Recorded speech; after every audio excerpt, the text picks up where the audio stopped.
하나님의 말씀 창세기 40장 5절부터 8절까지 제가 봉독을 해드리겠습니다.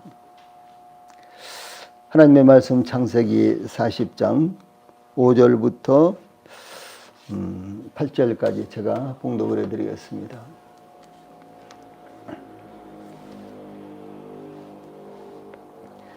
옥에 갇힌 애굽 왕의 술 맡은 자와 떡 굽는 자 두 사람이 하룻밤에 꿈을 꾸니 각기 그 내용이 다르더라. 아침에 요셉이 들어가 보니 그들에게 근심의 빛이 있는지라. 요셉이 그 주인의 집에 자기와 함께 갇힌 바로의 신하들에게 묻되 어찌하여 오늘 당신들의 얼굴에 근심의 빛이 있나이까? 그들이 그에게 이르되 우리가 꿈을 꾸었으나 이를 해석할 자가 없도다. 요셉이 그들에게 이르되 해석은 하나님께 있지 아니하니까 청하건대 내게 이르소서. 아멘. 8절 말씀까지 봉독을 해드렸습니다. 창세기 40장 5절로 창세기 40장 5절부터 8절 말씀을 통해서 오늘 저녁에는 꿈을 해석하지 못한 사람들, 이런 주제로 말씀을 전해드리겠습니다. 이 본문에 따라서 제가 제목을 꿈을 해석하지 못한 사람들 이렇게 정했습니다마는 그러나 우리 성도님들이 하나님의 말씀을 해석하지 못하는 사람들 혹은 복음을 깨닫지 못한 사람들 이런 주제로 받으시면 대단히 은혜가 될 줄로 믿습니다. 요셉은 하나님의 사람이요 믿음의 사람이었습니다. 우리는 요셉을 통해서 믿음의 사람들이 왜 고난을 받으며 시련을 당해야 하는지 상고하고 있습니다. 아브라함과 이삭과 야곱은 물론 모세와 다윗과 엘리야와 예레미야와 우리 주님 예수님에 이르기까지 고난을 당하였습니다. 이 사도 바울은 로마서 8장 17절에 자녀임은 또한 후사 곧 하나님의 후사요 그리스도와 함께한 후사니 우리가 그와 함께 영광을 받기 위하여 고난도 함께 받아야 될 것이니라 이렇게 증가하고 있습니다. 그러나 중요한 것은 요셉은 고난에 고난이 겹치고 있었지만 고난이 계속해서 파도처럼 밀려오고 있었지만 요셉 자신은 왜 고난을 받아야 하는지 왜 고난이 계속되어야 하는지 그 이유를 알지 못했다라고 하는 사실입니다. 그러나 요셉은 하나님을 원망하거나 삶을 포기하지 않고 어떤 상황에서든 자기에게 주어진 환경에서 성실하게 임하였습니다. 미움을 받고 혹독한 누명을 쓰고 결국 스스로 힘으로는 이 돌아올 수 없는 나락으로 떨어진 것은 절망적인 상황이었습니다. 그런데도 요셉은 주어진 환경에서 맡겨진 일에 충성한 것은 그가 낙심하였다거나 하나님에 대한 믿음을 배반하지 않았다는 것을 의미하는 것입니다. 그 이유가 무엇이었을까요? 요셉은 꿈을 꾸는 사람이었으며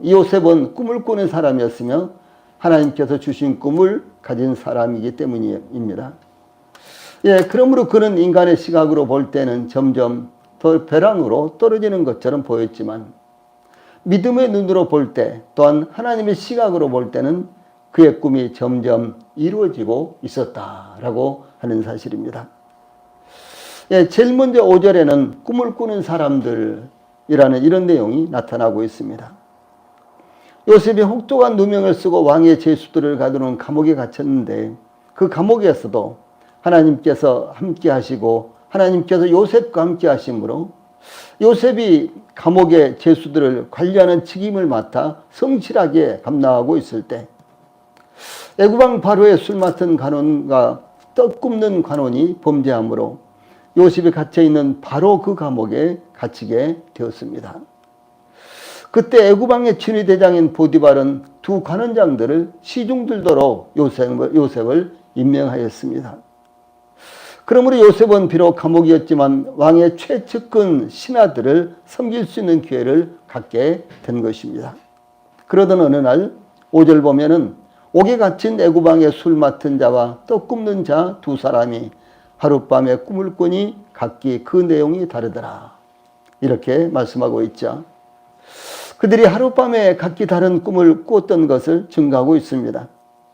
우리는 통상적으로 수도 없이 많은 꿈을 꾸는데 질병이나 일상사에 대한 심리적 혹은 정신적 반응 형상으로 꿈들이 나타나지만 이 성경에서는 꿈을 일상적이고 자연적이며 생리적인 꿈 외에 하나님께서 몽조로, 즉 어떤 계시의 일환으로 꿈을 꾸게 하는 경우가 자주 나타나고 있습니다. 어떤 경우는 꿈인지 환상인지 구분하기가 어려운 것도 있고 어떤 경우는 꿈이거나 환상이거나 둘 중에 하나인 것이 확실하게 어느 정도 분별이 되는 것도 있습니다. 특별히 아브라함과 관련하여 그런 내용들이 많이 나타나는데 이 창세기 15장 1절에 보면은 이후에 여호와의 말씀이 이상 중에 아브라함에게 임하여 가라사대 아브라함아 두려워 말라 나는 너의 방패요 너의 지극히 큰 상급이니라 라고 이렇게 말씀하셨는데 하나님의 말씀이 아브라함에게 이상 중에 이너 비전 이렇게 됐어요. 이상 중에 임하였다고 증거하고 있습니다. 예, 그런데 바로 그 직후에는 해질 때에 아브라함에게 깊은 잠이 임하고 큰 흑암과 두려움이 그에게 임하였더니 여호와께서 아브라함에게 이르시되 너는 반드시 알라 내 자손이 이방에서 계기되어 그들을 섬기겠고 그들은 400년 동안 내 자손을 괴롭히리니 그들이 섬기는 나라를 내가 징벌할지며 그 후에 내 자손이 큰 재물을 이끌고 나오리라. 너는 장수하다가 평안히 조상에게로 돌아가 장사될 것이요 내 자손은 4대 만에 이 땅으로 돌아오리니 이는 아모리 족속의 죄악이 아직 가득 차지 아니함이라. 창세기 15장 12절로 16절에 이와 같이 아주 생생하게 하나님께서 말씀으로 이제 임하셨습니다. 여기 아브라함에게 깊은 잠이 임하고 이렇게 증가하고 있는데 영어 성경에 보면 fell into a deep sleep 이렇게 되어 있어요. 깊은 잠이 임하고 분명히 아브라함의 깊은 잠이 들었을 때라고 이렇게 증가하고 있습니다. 바로 그 다음 절에서는 창세기 15장 17절에서 해가 져서 어두울 때 연기나는 화로가 보이며 타는 횃불이 쪼갠 고개 사이로 지나더니 이렇게 말씀이 나오는데 12절에서도 해질 때라고 그 상황을 설명하고 있는 것입니다. 예, 그러므로 아브라함의 이 경우는 환상인지 꿈인지 이 불분명한 상황에서 하나님께서 말씀하시는 것을 볼 수가 있고 아브라함은 그것을 뚜렷하게 아주 또렷하게 그것을 듣고 이해하고 있는 이런 모습이 나타나고 있습니다. 이와 같이 관원장들이 하룻밤에 동시에 꿈을 꿨는데 그 꿈은 하나님의 계시였다는 것을 증거하고 있습니다. 5절 후반절 보면 각기 그 내용이 다르더라 이렇게 말씀하고 있는데 이 각자 그 꿈의 해석에 따라 각 사람이 각기 의미를 가진 꿈은 이런 꿈을 꾸었다라고 하는 것입니다. 이와 같이 두 간원장이 같은 밤 똑같은 꿈을 꾸었지만 그 내용과 해석에 있어서는 전혀 다른 꿈이었다라고 하는 것입니다.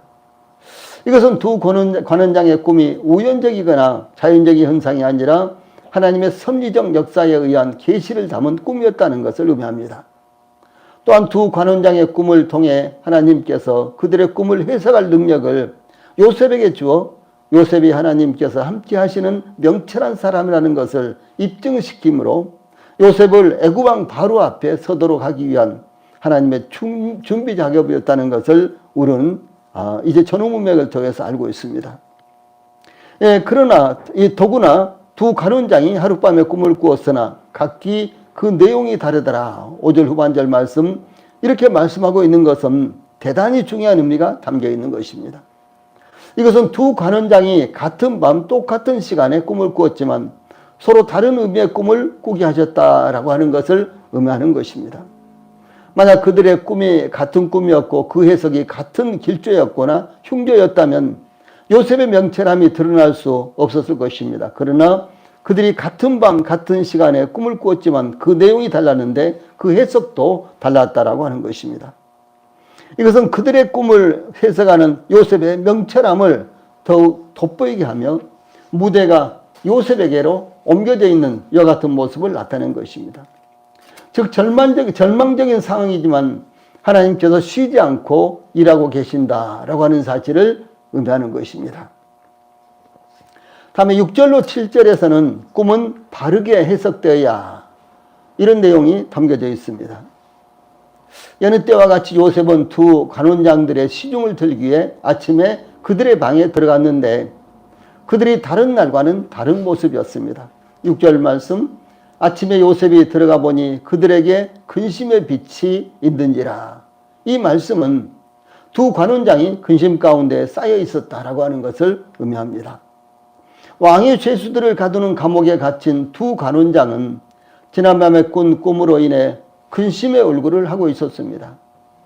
그들은 지난밤에 꾼 꿈이 범상치 않아 자신들에게 닥칠 운명에 관해 불길한 예감을 떨쳐버릴 수가 없었던 것입니다.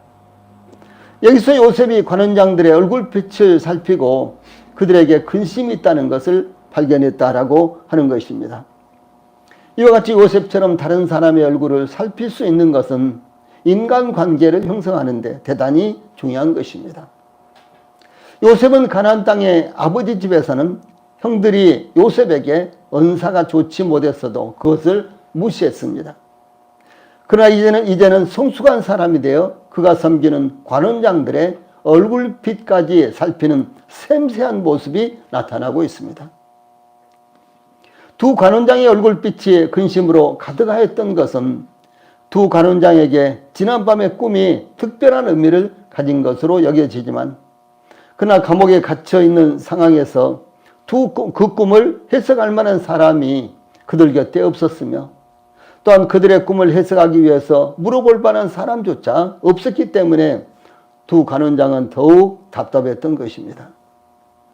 요셉이 아침에 두 관원장에게 들어가 그들이 근심빛을 띠고 있는 것을 보고 어찌하여 오늘 당신들의 얼굴에 근심의 빛이 있습니까? 7절 후반절에 이렇게 물었죠. 요셉의 이 말은 문자적으로 오늘 어찌하여 당신들의 얼굴들이 악합니까? 그런 의미입니다. 네, 이와 같이 얼굴빛은 마음에 있는 것을 드러내는 것입니다. 아무리 감추려고 할지라도 마음에 있는 것이 얼굴을 통해서 나타나는 것입니다. 요셉이 두 관원장에게 묻는 질문은 친절한 관심과 존경심이 담겨져 있었습니다. 요셉이 하나님의 은혜를 입고 성공할 수 있었던 비결이 바로 이런 데에 있는 것입니다.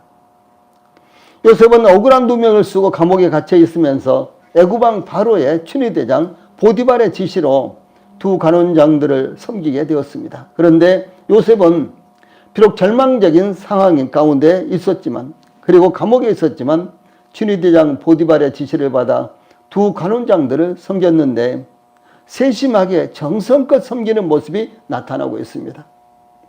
즉 요셉은 자기가 섬기는 두 관원장의 얼굴빛까지도 살피는 세심함으로 충성스럽게 섬겼다라고 하는 것입니다. 대부분 이럴 수 있습니다. 예, 당신들이나 나나 다 똑같이 감옥에 갇혔는데 왜 당신들은 특별히 내가 섬겨야 하겠느냐 이렇게 생각을 하고요. 무시할 수도 있었을 것입니다. 사회에서는 당신들이 엄청나게 높은 그런 직위를 가졌지만 이 감옥에서는 내가 선배야. 이 감옥에서는 내 말을 드려야 돼. 이렇게 하면서요. 두 관원장들을 요셉이 무시할 수도 있었을 것입니다. 또한 나도 절망적인데 당신들까지 책임을 져야 한다니 힘들다 혹은 지겹다고 할 수도 있을 것입니다. 그러나 요셉은 두 관원장들에 대해 깊은 관심과 존경심으로 섬기면서 그들에게 필요한 것이 무엇인지 그들을 도울 수 있는 것이 무엇인지 살폈던 것입니다. 이런 봉사 정신과 섬김의 자세는 요셉이 성공할 수 있는 비결이 되었다라고 하는 것입니다. 예, 경제적으로 상황이 좋지 않은 그런 시기가 있습니다. 특별히 우리나라는 지금 사실은 경제적으로 굉장히 좋지 않습니다. 이 가계대출이 지금 1,000조를 넘어섰는데 우리나라에서는 뭐 괜찮다 이렇게 하면서 금리를 올리자니 또 경제가 안 돌아갈 것 같고, 그런데도 금리를 올리지 않으니까 지금 9월, 10월달, 특별히 10월달에 가계대출이 엄청나게 지금 많이 늘어났습니다. 그래서 이제 10월달에 가장 이제 금년 들어서 가계대출이 많이 늘어나서 지금 1,000조가 됐는데, 뭐 우리나라에서는 뭐 그냥 그런가 보다 이 정도거나 혹은 대부분 국민들이 그걸 알고 있지 못합니다. 그런데 외국에서는 지금 우리나라 경제 사정에 대해서요 굉장히 많이 떠들고 있습니다. 한국이 과연 괜찮을 것인가? 한국이 과연 이 문제를 어떻게 해결할 것인가? 이런 문제에 대해서요 외국에서는 지금 굉장히 떠들고 있습니다. 그래서 이렇게 경제적으로 좋지 않은 시기에 뭐 나도 견디기 어려운데, 나도 지내기 어려운데, 나도 먹고 살기 어려운데, 그러면서요 이제 어려운 사람들, 나보다 어려운 사람들 내지는 이웃들을 생각하지 않는다면 이 사회가 얼마나 각박하게 되겠습니까? 또 교회 안에서 이런 일이 일어난다면은 교회는 어떻게 운영되고 또 교회에서 어떻게 계속해서 복음과 진리를 증가할 수가 있겠습니까? 이 요셉은 이 감옥에 들어있고, 그리고 그의 힘으로는 도저히 감옥에서 벗어날 수 없는 이와 같은 위치에 있었습니다. 그리고 요셉보다도 2명의 이 관원장들이 더 뒤에 들어왔기 때문에 아무리 그들이 밖에서는 왕의 아주 최측근인 신하들이요 장관들이라고 할지라도 감옥에서는 요셉의 말을 들어야 됐습니다. 그러므로 요셉이 그 2 관원장을 무시한다든가 내지는 그들을 제대로 대우하지 않는다든가 뭐 이럴 수도 있었을 거예요. 그러나 요셉은 그렇게 하지 않고요 그들에게 아주 깊은 관심을 가졌고 아주 존경심을 가지고 그들을 섬겼다라고 하는 사실입니다. 이것이 요셉이 성공할 수 있는 이와 같은 비결이 되었다라고 하는 사실을 잊어서는 안 되는 것입니다. 요셉의 이와 같은 태도는 어디서든지 상황에 관계없이 나타났습니다. 즉 요셉의 섬김의 자세는 그의 삶에서 자연스럽게 우러나오는 것이었습니다. 요셉은 가나안의 아버지 집에서도 아버지의 심부름을 최선을 다해 수행하기 위해 세겜으로 보내졌지만 형들을 찾아서 도단까지 갔다라는 사실을 우리가 이미 상고했습니다. 비록 도단에 갔다가 형들에게 죽을 고비를 겪었으며 이스마엘 상인들에게 팔려 애국까지 끌려왔지만 그의 삶의 태도는 변하지 않았습니다. 요셉은 보디발의 집에서도 성실하게 주인을 섬겼습니다. 그런 요셉을 신뢰한 보디발은 요셉을 가정총무로 삼아 가정의 모든 것을 다 맡겼습니다. 요셉은 억울한 누명을 쓰고 감옥에 들어간 후에도 성실하게 맡겨진 일에 충성을 다했습니다. 요셉은 보디발의 집에 가정총무로 섬길 때와 똑같이 감옥에서도 간수장이 맡긴 일에 대해서 충성스럽게 섬겼던 것입니다. 다만 섬기는 대상과 시기만 달랐을 뿐 요셉이 섬기는 그 마음은 그리고 섬기는 자세는 조금도 변함이 없었다라고 하는 사실입니다. 그래서 그 결과 간수장은 요셉을 감옥에 있는 모든 죄수들을 관리하도록 맡겼습니다. 이제 왕의 2 관원장들이 이 감옥에 갇히자 보디발은 요셉에게 그들을 전담하도록 맡겼습니다. 이 보디발이 요셉을 왜 왕의 죄수들을 가두는 감옥에 갇혔습니까? 자기 아내를 겁탈하려다가 그랬죠. 아니 자기 아내를 겁탈하려다가 그랬다면은 이 보디발이요 이놈을 가만히 두겠습니까? 그런데도 여전히 이 보디발의 마음 가운데는 요셉 이놈은 아주 성실한 놈이야. 맡겨놓으면 무엇이든지 잘하는 놈이야. 이런 마음이 이 보디발의 마음 가운데요 변함이 없었다라고 하는 사실이죠. 예. 비록 요셉이 이제 자기 아내와 관련돼서 이제 왕의 죄수들을 가두는 감옥에 이제 갇힌 사람이 되었지만, 그리고 요셉을 그렇게 감옥에 가뒀지만, 그러나 이 보디발의 요셉에 대해서 생각하는 마음은 조금도 변하지 않았다는 것이죠. 예, 이것이 바로 요셉이 성공할 수 있는 비결이 되었다라고 하는 것입니다. 예, 이 모든 것들은 전적으로 요셉의 성실함 때문이었으며, 그것은 곧 하나님께서 요셉과 함께 하심으로 요셉이 하는 모든 일이 형통했기 때문인 것입니다. 요셉이 이와 같이 가나안의 아버지 집에서도 노예 생활을 하면서도 감옥에서 이 절망적인 상황에서도 그 성실함이 10년 이상 조금도 변하지 않았던 것은 요셉은 꿈을 꾸었으며 하나님께서 요셉에게 꿈을 주셨기 때문이었습니다. 그러므로 꿈을 꾸는 성도들, 하나님께서 꿈을 주신 우리 성도들은 낙심하고 포기할 만한 상황에서도 모든 일에 성실하게 임해야 하는 것입니다. 사도 바울은 빌립보서 3장 12절로 16절에서 내가 이미 얻었다 함도 아니요 온전히 이루었다 함도 아니라 오직 내가 그리스도 예수께 잡힌받은 그것을 잡으려고 달려갔노라. 형제들아, 나는 아직 내가 잡은 줄로 여기지 아니하고 오직 한 일 즉 뒤에 있는 것은 잊어버리고 앞에 있는 것을 잡으려고 표대를 향하여 그리스도 예수 안에서 하나님이 위에서 부르신 부름의 상을 위하여 달려가노라. 그러므로 누구든지 우리 온전히 이룬 자들은 이렇게 생각할지니 만일 어떤 일에 너희가 달리 생각하면 하나님이 이것도 너희에게 나타내시리라. 오직 우리가 어디까지 이르렀든지 그대로 행할 것이라 라고 이렇게 사도 바울은 고백했습니다. 이 사도 바울은 어떤 상황에 있든지 간에 자신의 이 하나님에 대한 그리고 복음에 대한 이 자세가 조금도 변하지 않았다라고 하는 사실입니다. 요셉이 그랬습니다. 가나안의 아버지 집에 있을 때도, 노예로 팔려와서 보디발의 집에서 가정 총무로 있을 때도, 그리고 자기 힘으로는 벗어날 수 없는 왕의 죄수들을 가두는 감옥에 들어가 있을 때도 요셉의 삶의 태도는 변하지 않았다라고 하는 사실입니다. 이 오늘과 내일과 모레는 즉 어떤 사건과 상황이 일어나거나 이 바뀌더라도 주님은 갈 길을 중단 없이 가지 않으면 안 되겠다라고 하는 말씀이 나옵니다. 누가복음 13장 33절에 보면 예수님께서 그러나 오늘과 내일과 모레는 내가 갈 길을 가야 하리니 선지자가 예루살렘 밖에서는 죽는 법이 없느니라 이렇게 말씀하셨습니다. 오늘과 내일과 모레, 예수님의 삶은요 변함이 없었습니다. 한 가지 목표를 향해서 그 앞에 어떤 장애물이 있든지 어떤 문제가 있든지 상관없이 계속해서 나아갔던 것입니다.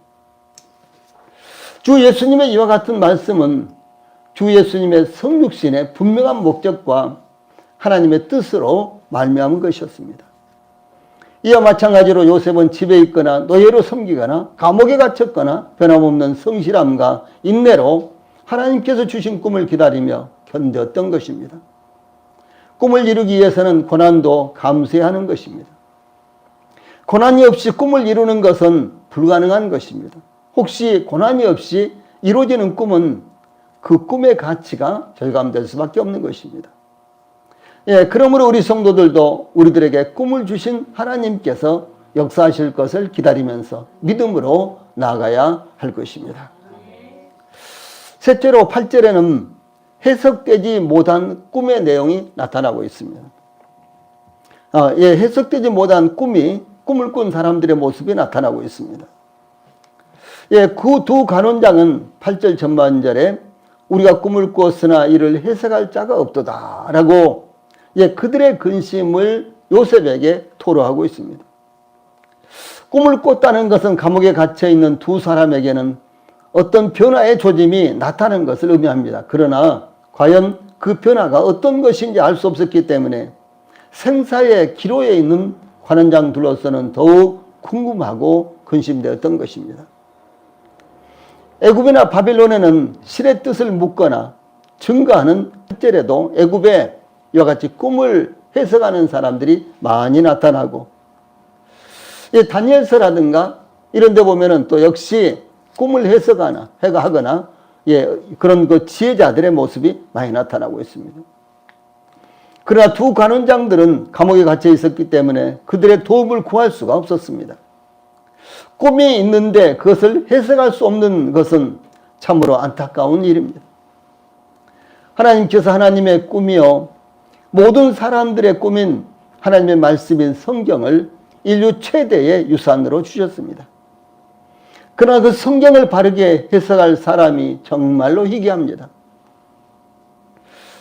다들 성경을 많이 알고 있는 것처럼 이렇게 생각을 하지만은 그러나 정작 그 해석을 바르게 해석할 사람은 정말로 희귀합니다. 수많은 교회와 강단에서 하나님의 말씀이 선포되고 인터넷과 방송과 글로서 하나님의 말씀이 선포되지만 하나님의 말씀이 바르게 해석되지 못한 채 마치 울리는 꽹과리와 소리나는 구리와 같이 전파되고 있습니다. 오히려 하나님의 말씀이 왜곡되어 전파되고 자기 이익을 위해서 자의적으로 해석되어 전파되며 영혼의 문제를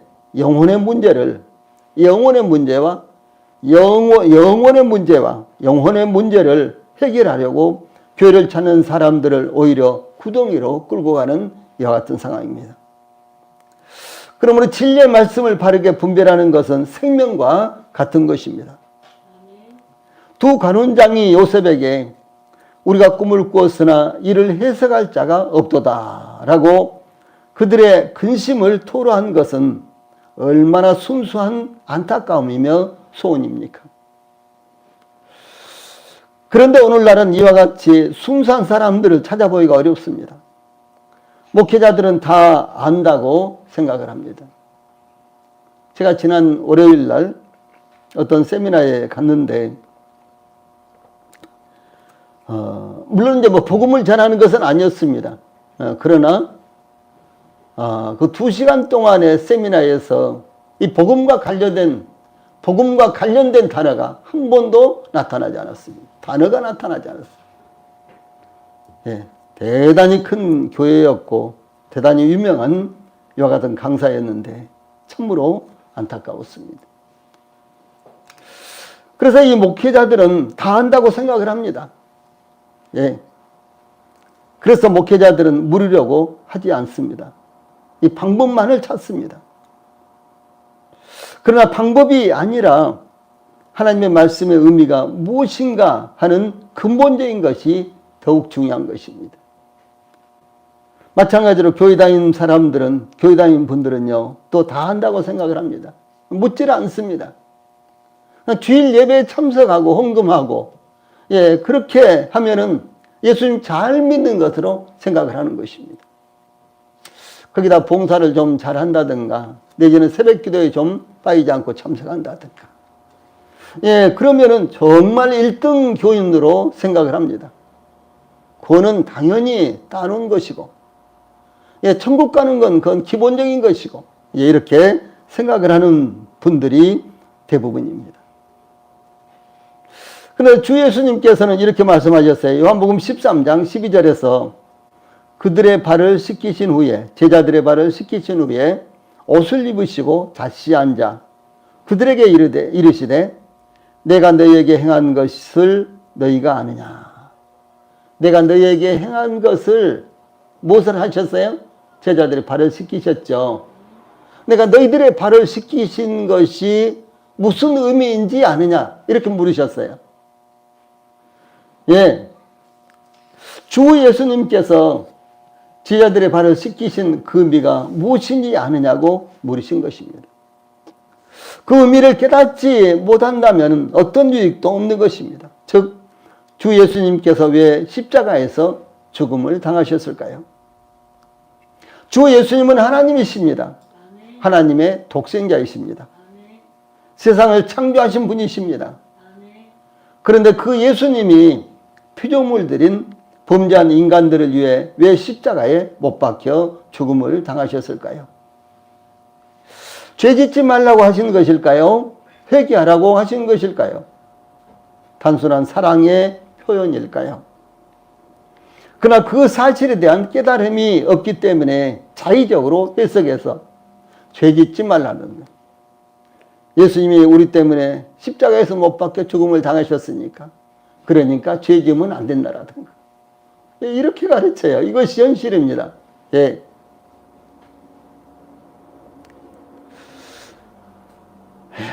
물론 죄를 지으면 안 되겠죠. 그러나 그것이 말씀의 가르침, 그 사건이 가르치는 것은 아니라는 것이죠.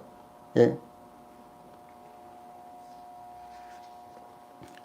혹은 지금까지 지은 죄를 회개하라든가, 또 열심히 믿어야 된다라든가, 이와 같은 전혀 다른 의미로 해석해서 교인들의 발목을 잡는 것입니다.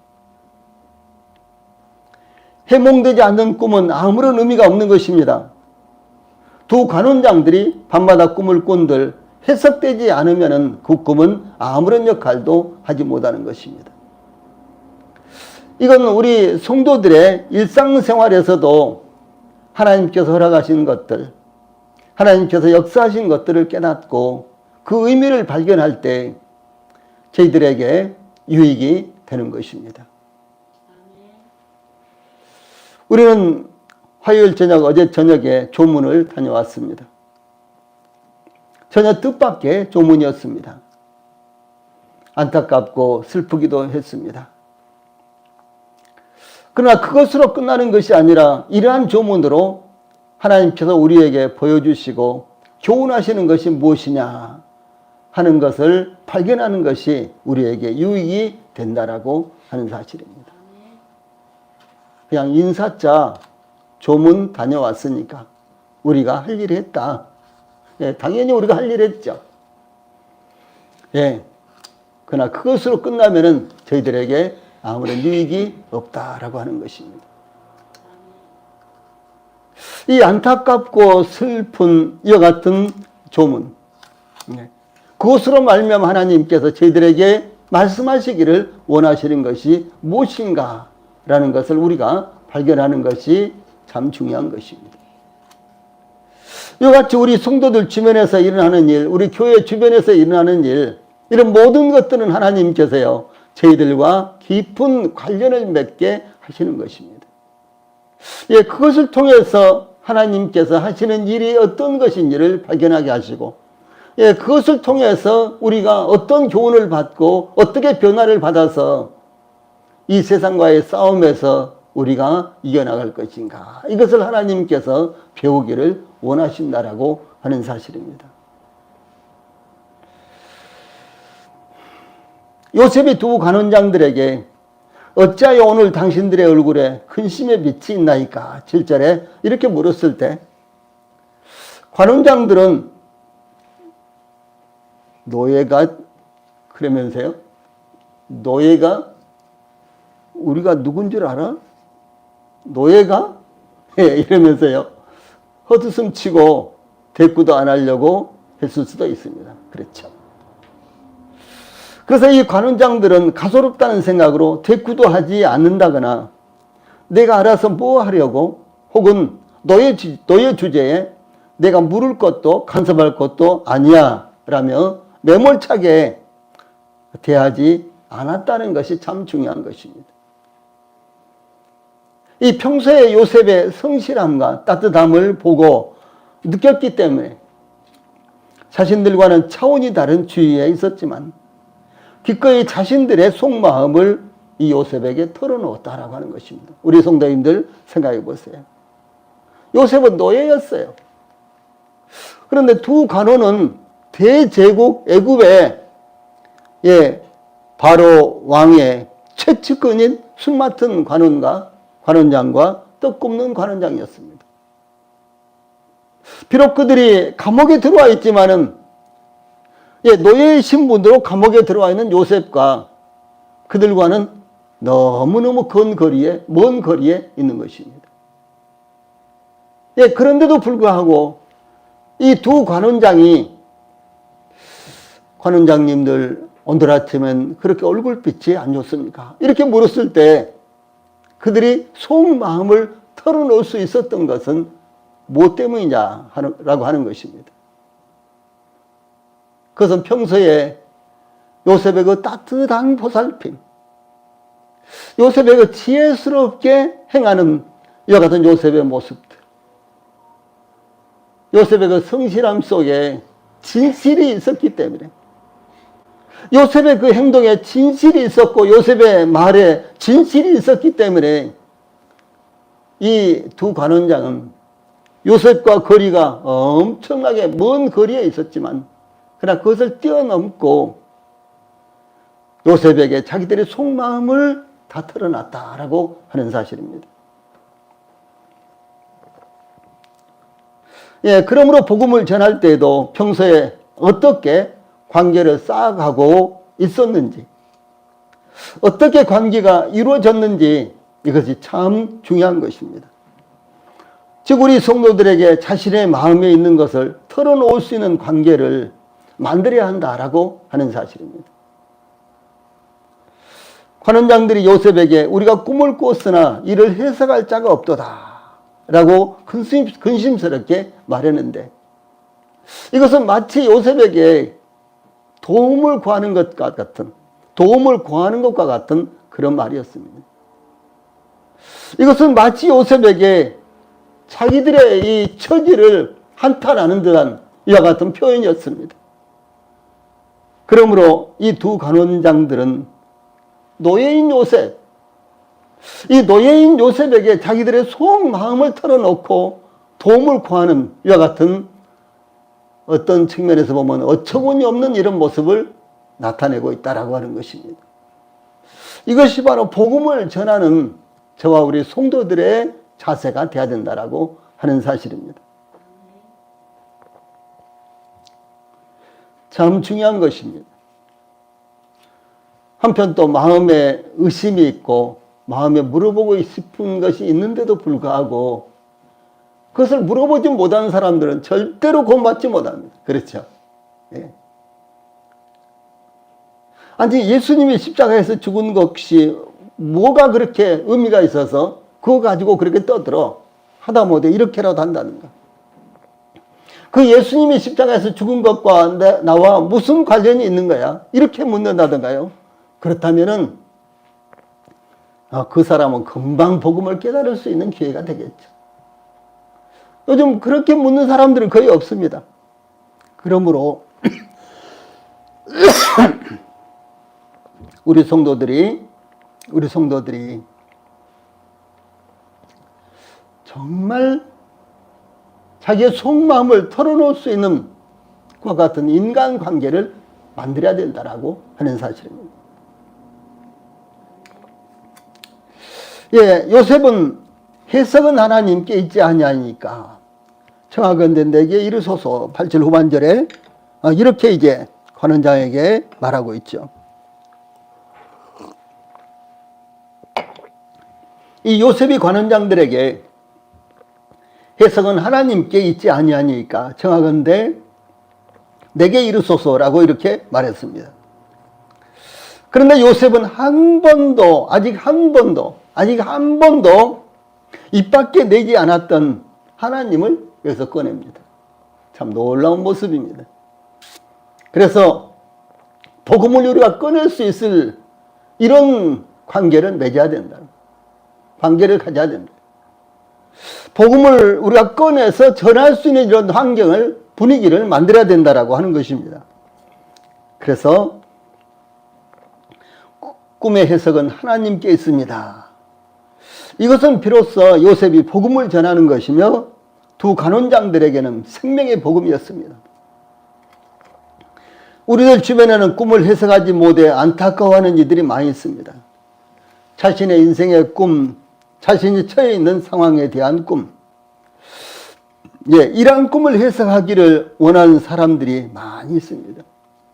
특별히 자신의 인생의 문제를 해석하지 못해서 안타까워하는 이와 같은 사람들이 정말로 많습니다. 나는 왜 이럴까? 나는 왜 이런 고난을 계속해서 겪어야 되는가? 예, 하나님이 계신다면 그 하나님과 나는 과연 어떤 관련이 있는 것인가? 예, 이런 문제를 해석하지 못해서, 풀지 못해서 쩔쩔매고 안타까워하고 포기하고 이런 사람들이 저희 주변에 수도 없이 많습니다. 중요한 건 그들의 마음을 열 수만 있다면은, 그리고 그들이 자기들의 마음 가운데 있는 이 근본적인 문제를 저희들에게 털어놓고 상담을 할 수만 있다면요. 그런데 이 두 사람의 관원은 요셉에게 자기들의 문제를 털어놨단 말이에요. 아니, 한 사람은 노예고 두 사람은 왕의 장관들인데, 그것도 왕의 최측근들인데 상대도 안 되고 비교도 안 되고, 예, 격차가 너무너무 어마어마한데, 그런데도 불구하고 이 두 관원장이 노예인 요셉에게 자기들의 속마음의 문제를 털어놓고 지금 문의를 하고 있다는 것입니다. 예, 그러므로 우리 성도들이 그들을 이 하나님에게 인도해야 하는 것입니다. 요셉은 일찍이 하나님께서 주신 꿈을 소중히 간직하고 있었기 때문에 두 관원장의 꿈도 하나님께서 주신 것이죠. 하나님께서 주신 초자연적인 하나님의 계시가 담긴 꿈이라는 것을 알 수 있었습니다. 여기에 사용된 하나님이라는 단어는요, 엘로힘이라는 단어입니다. 예, 능력의 하나님으로 하나님께서 특별한 사람에게 꿈의 의미를 알려주심으로 해석할 수 있다는 것이었습니다. 이 대목을 쭉 이렇게 읽어보면요, 이 엘로힘이라는 이 단어, 이 하나님이라는 명칭이 사용된 아주 특별한 이와 같은 모습이 나타나고 있습니다. 예. 요셉이 자기 개인과 관련을 맺을 때는요, 항상 여호와 하나님, 이렇게 여호와라는 단어를 사용합니다. 그래서 요셉이 대인 관계에서는 항상 하나님이라는 이와 같은 단어를 사용하고 있다는 것이죠. 하나님은 능력의 하나님, 천지를 창조하신 하나님, 예, 그런 하나님을 의미하는 명칭입니다. 예, 그래서 요셉은 하나님께서 특별한 사람에게 꿈의 의미를 알려주심으로 해석할 수 있다라고 하는 것을 지금 말하는 것입니다. 요셉은 감옥이 어려운 처지에서도 하나님을 의지하고 있었습니다. 그러므로 두 관원장이 해석하지 못한 꿈 때문에 근심하고 있을 때 곧바로 하나님을 이야기할 수 있었던 것입니다. 이와 같이 고난 중에도 하나님을 향한 믿음을 버리지 않을 때 하나님께서 주신 기회를 놓치지 않고 활용할 수 있는 것입니다. 그러므로 우리 성도들이 요셉처럼 꿈쟁이가 되시기를 바랍니다. 꿈을 간직한 우리 성도들이 되시기 바랍니다. 또한 그 꿈을 모든 사람들에게 전하고 해석하고 설명하는 우리 성도들이 되시기를 바랍니다. 네, 기도하시겠습니다.